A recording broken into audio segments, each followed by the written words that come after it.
think it was a fascinating conversation which we had, especially considering the divergent set of people who were there and the inputs that they gave.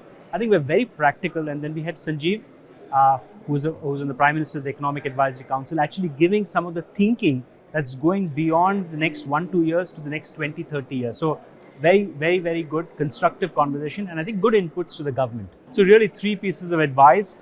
If you have to be a leader and you have to be in the consulting and professional services, first is your people skills. I think that matters more than anything else.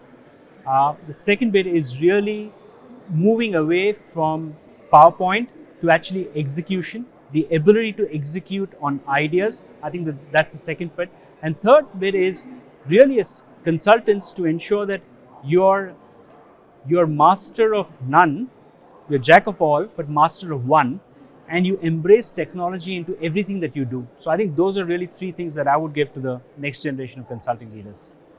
You know, you can see the flag on my this thing. I'm a very, very proud Indian.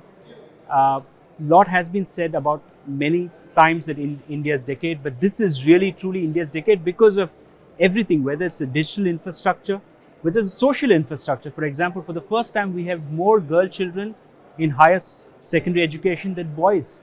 In first time in our history, right? Whether it's on the digital side, our payment side, whether it's on the infrastructure side, and geopolitically, we are in a nice space that is coming across. And with disruptive technologies like generative AI coming in, which I think will be to the advantage of India and the soft power that India is actually holding, really all of that sort of makes possibility for 8, 9, and I would stretch to say 10%, because India is still, there's only 37% of women in labor force. I think we've still got a long way to go. We are not in all the tier 2 cities in India. So all of that I would say is something. I think you can see the leadership in the government, for example, being very clear in terms of what changes they've brought about.